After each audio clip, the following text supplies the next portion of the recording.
Medak parliament పరిధిలో Congress party నాయకులు శ్రేణులను కలుపుకుని నీలం మధు కష్టపడి పనిచేసిన తుటిలో సీటును చేజార్చుకున్నామని ముఖ్యమంత్రి రేవంత్ రెడ్డి అన్నారు. పార్లమెంటు ఫలితాలు వెలువడిన సందర్భంగా మెదక్ పార్లమెంటు కాంగ్రెస్ పార్టీ అభ్యర్థి నీలం మధు ముదిరాజ్ మంత్రి సురేఖతో కలిసి ముఖ్యమంత్రి రేవంత్ రెడ్డిని మర్యాదపూర్వకంగా కలిశారు. ఈ సందర్భంగా ఓటమి పట్ల బెంగపడాల్సిన అవసరం లేదని ముఖ్యమంత్రి రేవంత్ రెడ్డి నీలం మధును సముదాయించారు. విజయం దగ్గర దాకా వచ్చి చేజారిందని అంతమాత్రాన బాధపడాల్సిన పని లేదన్నారు. ఓటమికి సంబంధించిన కారణాలను విశ్లేషణ చేసుకుని సమన్వయంతో ముందుకెళ్తూ ప్రజాపాలనలో పాల్గొంటూ ప్రజలకు అందుబాటులో ఉంటూ సేవ చేయాలని నీలం మధుకు సీఎం సూచించారు.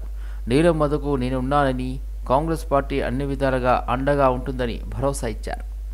కేసీఆర్ హరీష్ ఇద్దరు బీఆర్ఎస్ ఓట్ల మొత్తాన్ని బీజేపీకి రఘునందన్ రావుకు బదిలీ చేయడం ద్వారా ఈరోజు మెదక్లో కాంగ్రెస్ పార్టీని ఒక బలహీన వర్గాల అభ్యర్థిని ఓడించడం జరిగింది. మాకు కేవలం సిద్దిపేటలో వచ్చిన మైనస్ వల్లనే ఈరోజు దాదాపుగా మేము మెదక్ పార్లమెంట్ సీటును ఓడిపోవడం జరిగింది. హైదరాబాద్లోని మంత్రి ఉత్తమ్ కుమార్ రెడ్డిని భువనగిరి లోక్సభ సభ్యులుగా గెలిచిన చామల కిరణ్ కుమార్ రెడ్డి కలిశారు. మంత్రి నివాసంలో మర్యాదపూర్వకంగా కలిసి ఆయన్ను శాలువాతో సన్మానించారు. భువనగిరి నుంచి గెలుపొందిన చామల కిరణ్ కుమార్ రెడ్డి 2,22,170 ఓట్ల ఆధిక్యంతో గెలుపొందారు. సామాన్య కుటుంబం నుంచి వచ్చిన తనను ఎంపీగా గెలిపించి ప్రపంచానికి పరిచయం చేసిన భువనగిరి పార్లమెంట్ నియోజకవర్గ ప్రజలకు జీవితాంతం రుణపడి ఉంటానన్నారు. మూసీ నది ప్రక్షాళన, తాగునీటి కాలువల అభివృద్ధి తదితర హామీలన్నింటినీ పెద్దన్న సీఎం రేవంత్ రెడ్డి సహకారంతో నెరవేరుస్తానన్నారు. గెలిపించిన కాంగ్రెస్ కార్యకర్తలను స్థానిక సంస్థ ఎన్నికల్లో గెలిపించే బాధ్యత నాదేనన్నారు. ప్రపంచ పర్యావరణ దినోత్సవం సందర్భంగా ఆల్వాల్ మచ్చబొల్లారం డంపింగ్ యార్డ్లో పిఏటి ఫ్రెండ్స్ పేరిట క్యాంపెయిన్ నిర్వహించారు. 100కు పైగా మొక్కలను సంస్థలోని పిల్లలు నాటారు. ఈ సందర్భంగా వారు మాట్లాడుతూ రోజురోజుకు ప్రపంచంలో పచ్చని చెట్లను నరుకుతూ పర్యావరణాన్ని పాడు చేస్తున్నారని వారు తెలిపారు. రాబోయే తరానికి నాణ్యమైన ఆక్సిజన్ను అందించాలంటే ప్రతి ఒక్కరూ మొక్కలు నాటాలని, పచ్చదనాన్ని కాపాడాలన్నారు. అదేవిధంగా చెట్లను మొక్కలను రక్షించే బాధ్యత ప్రతి ఒక్కరిపైన ఉందని తెలిపారు. చిన్నపిల్లలమైన తాము వేసవి సెలవుల్లో అందరి పిల్లల్లాగా ఊళ్ళల్లోకి వెళ్లకుండా మొక్కలు నాటి పచ్చదనాన్ని కాపాడాలని నిర్ణయం తీసుకుని మంచి పనికి శ్రీకారం చుట్టామని అన్నారు. My name is Arif Rao and Pat, my friend, is my brainchild. So we have made this planting mission and during our summer vacation. Like one day I was sitting in my room reading a book, then a thought came in my mind. What do we do in our summer vacation? We go outside, we travel, we go to village. But does this any of these things contribute to the nature? No. So I decided let's do something for the nature. But what should we do?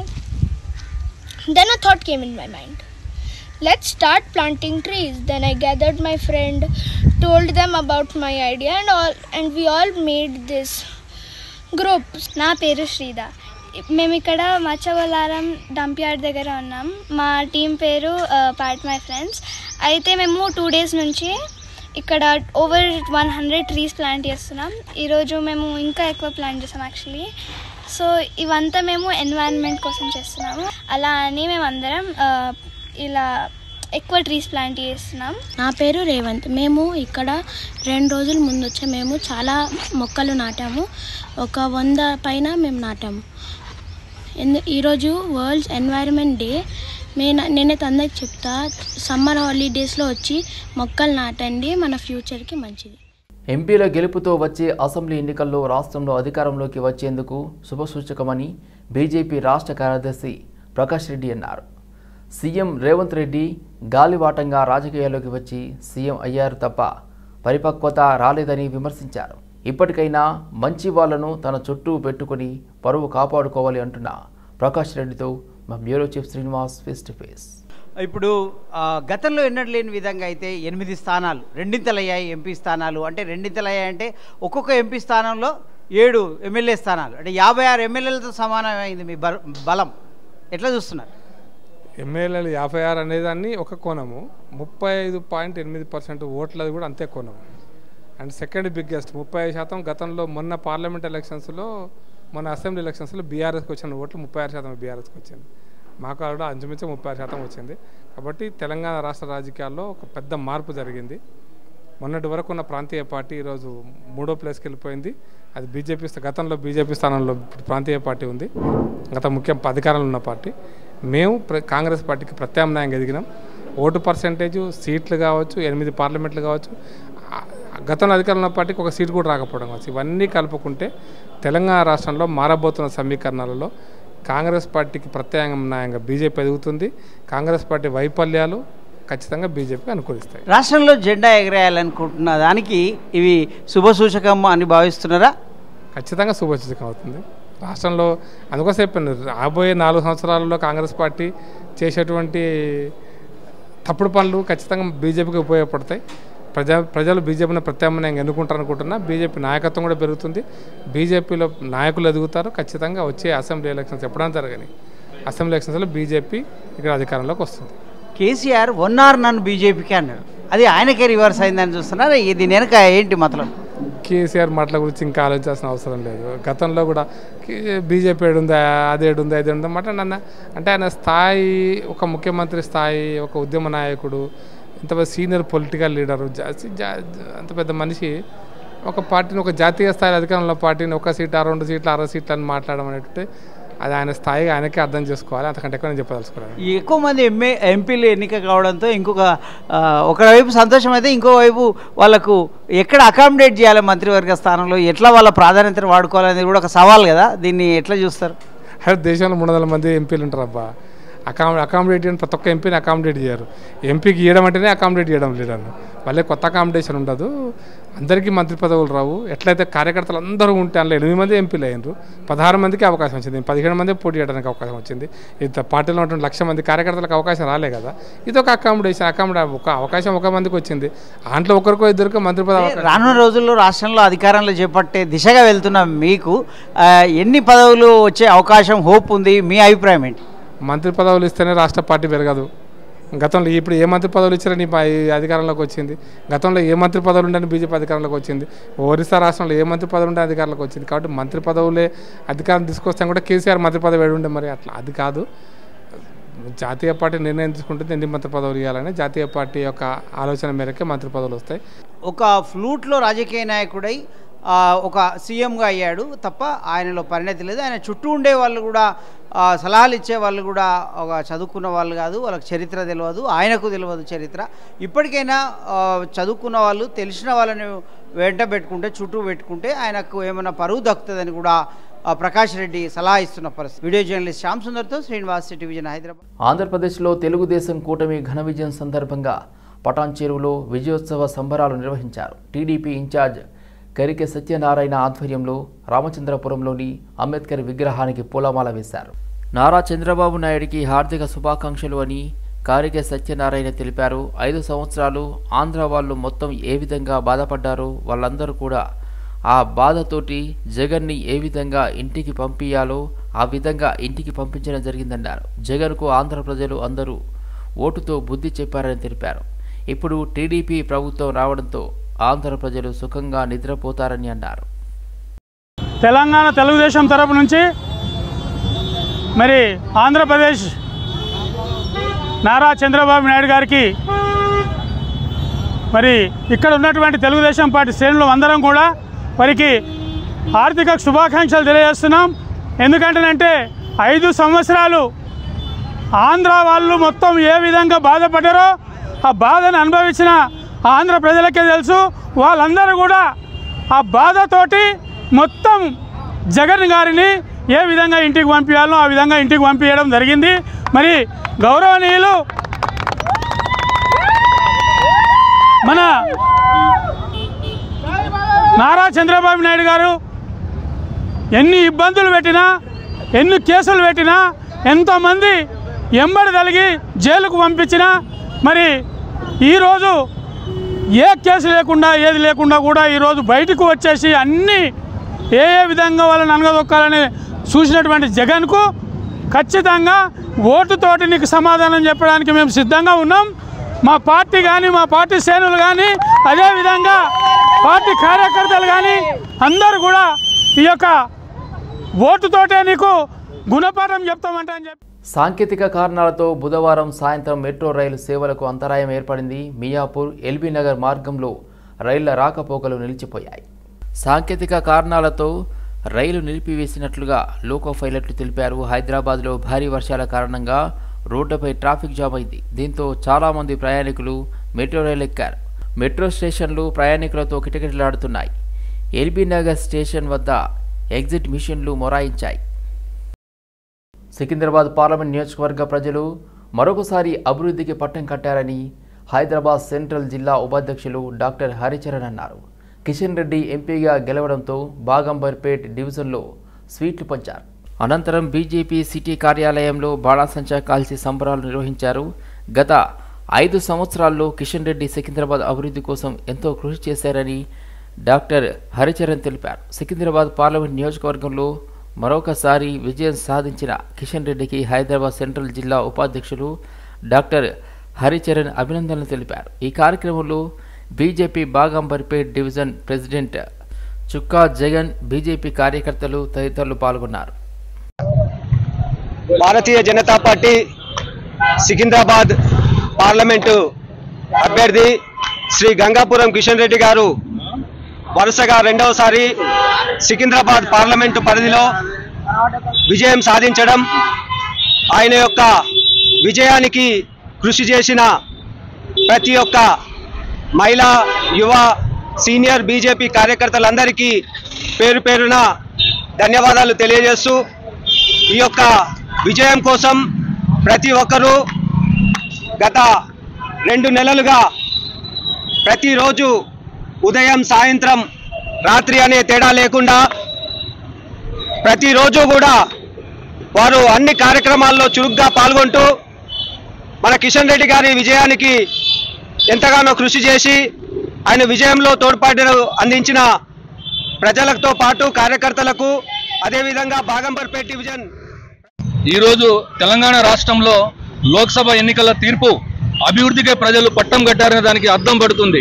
Secunderabad parliament పరిధిలోని శ్రీ కిషన్ రెడ్డి గారు భారీ మెజారిటీగా గెలవడం అనేది మాకు చాలా ఆనందంగా ఉంది.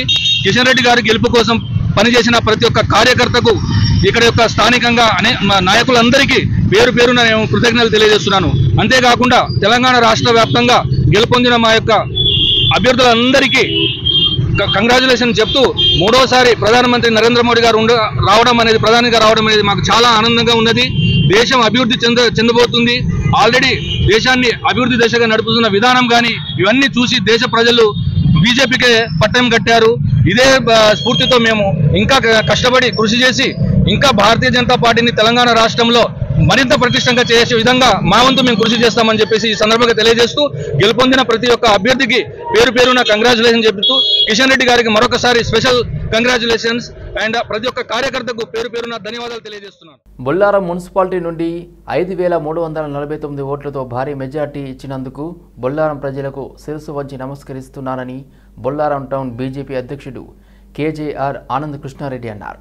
దేశం కోసం, ధర్మం కోసం పాటుపడే పార్టీ భారతీయ జనతా పార్టీ అని, భారతదేశాన్ని విశ్వగురువుగా అగ్రభాగాన నిలబెట్టిన ఘనత నరేంద్ర మోదీకి దక్కుతుందన్నారు. బొల్లారం ప్రజలు బీజేపీకి ఓటు వేసి మెదక్ ఎంపీగా రఘునందన్ రావును గెలిపించారని అందరికీ శిరస్సు వంచి నమస్కరిస్తున్నారని ఆనంద్ కృష్ణారెడ్డి అన్నారు.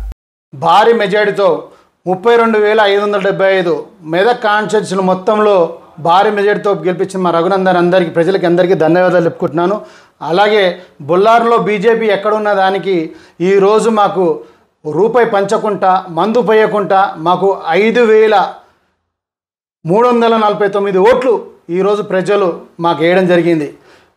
మీరు వేసిన ఓటును వృధా చేయకుండా ఖచ్చితంగా 12 గంటలు నేను పనిచేసి మీ సమస్యల మీద పోరాడి మనకి ఏమేమి కావాలో అన్నీ మా ఎంపీ రఘునందన్ గారితో మాట్లాడి అవన్నీ వచ్చేటట్టు చేసి మీకు పని చేసి చూపిస్తానని మీ అందరికీ మాటిస్తున్నాను.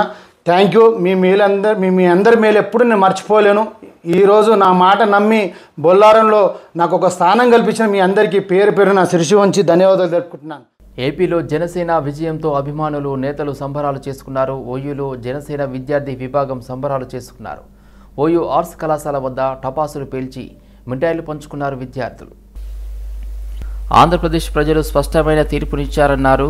వైసీపీ గుర్తు ఫ్యాన్కు ఉరివేశారు విద్యార్థులు. అద్భుతమైన ఫలితాలు ఇవాళ ఆంధ్రప్రదేశ్ రాష్ట్ర ప్రజలు ఇవాళ ఇచ్చిండ్రు.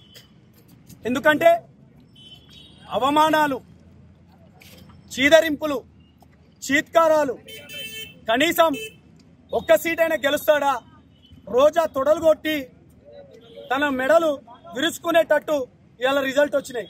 కనీసం పవన్ కళ్యాణ్ గారు ఇవాళ అసెంబ్లీ గేటునైనా తాకుతాడంటే మై డియర్ కమెడియన్ రోజా గారు చూడండి, ఇక 21కి 21 అంటే 100కు 100% ఇది నీతికి, నిజాయితీకి, నిబద్ధతకు ఉన్న పొగరు. ఇది ప్రజల కోసం మంచి చేయాలని వచ్చిన పవన్ కళ్యాణ్ గారికి తెలుగు ప్రజలందరూ అండగా ఉండి, అదేవిధంగా అటు మోడీ గారి సపోర్ట్, ఇదే విధంగా ఇవాళ చంద్రబాబు గారి కూటమితో ఇవాళ ఊహ కందని విధంగా ఒక గొప్ప విజయం సాధించుకున్నారు. ఇది ఇవాళ పిఠాపురం ప్రజలే కాకుండా యావత్ ఆంధ్రప్రదేశ్ రాష్ట్ర ప్రజల ఇది విజయంగా మేము భావిస్తున్నాం. రానున్న రోజుల్లో ముషీరాబాద్ ఎంఆర్పీఎస్ కన్వీనర్ గజ్జల రాజశేఖర్ ఆధ్వర్యంలో రామ్నగర్ చౌరస్తాలో బీజేపీ గెలుపు సందర్భంగా సంబరాలు జరుపుకున్నారు. తమ నాయకుడు మందకృష్ణ మాదిగ బీజేపీకి మద్దతు ఇవ్వమని గజ్జల రాజశేఖర్ పిలుపునిచ్చారు. నరేంద్ర మోదీతోనే మాదిగలకు, మాదిగ ఉపకులాలకు న్యాయం జరుగుతుందని, ఎస్సీ వర్గీకరణ చేస్తా అని స్వయంగా మోదీనే చెప్పారన్నారు. సికింద్రాబాద్ పార్లమెంట్ అభ్యర్థి కిషన్ రెడ్డికి ఎంఆర్పీఎస్ సంఘాలు, మాదిగ కులాలు పూర్తి మద్దతు ఇచ్చి కిషన్ రెడ్డి గెలుపుకు కృషి చేశారన్నారు. కాంగ్రెస్ పార్టీ, బీఆర్ఎస్ పార్టీ కానీ బీజేపీ పార్టీని ఓడించడానికి ఎన్నో కుట్రలు, కుతంత్రాలు చేసినా తమ గెలుపును ఆపలేకపోయారని తెలిపారు. ఈ కార్యక్రమంలో గండి కృష్ణయ్య, గడ్డం నవీన్, మురళి ఎంఆర్పీఎస్ నాయకులు పాల్గొన్నారు.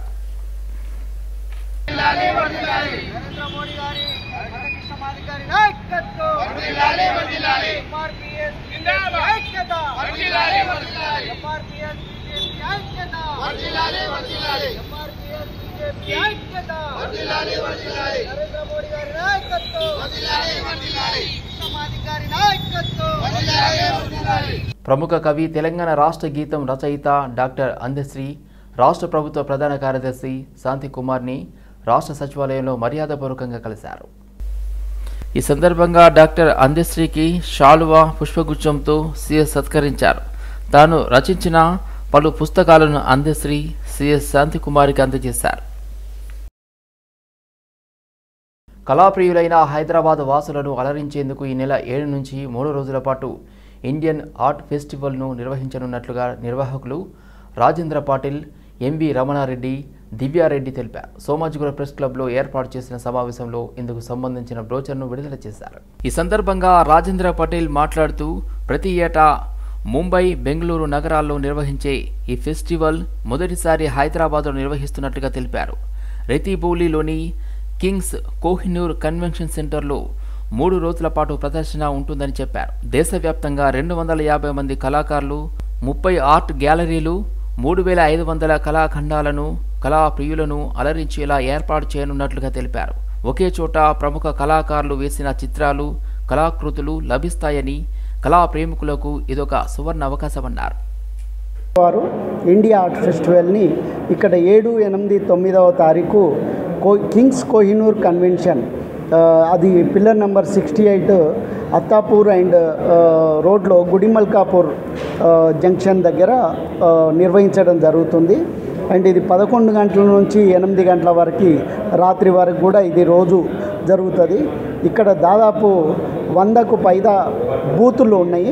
అంటే ఇక్కడ ఆర్టిస్టులు, గ్యాలరీ వాళ్ళు అందరు కూడా అక్కడ వాళ్ళ పెయింటింగ్స్ని దాదాపు 3500 పెయింటింగ్స్, శిల్పాలు, చిత్రాలు అండ్ ఆయిల్ పెయింటింగ్స్ కావచ్చు, అక్రిలిక్ పెయింటింగ్స్ కావచ్చు, graphic prints so variety of కొత్త మీడియాకి సంబంధించిన అన్నీ కూడా ఇక్కడ ప్రజెంట్ చేయడం జరుగుతుంది. దేశవ్యాప్తంగా 30 గ్యాలరీలు ఇక్కడ ఎగ్జిబిట్ చేయడం జరుగుతుంది.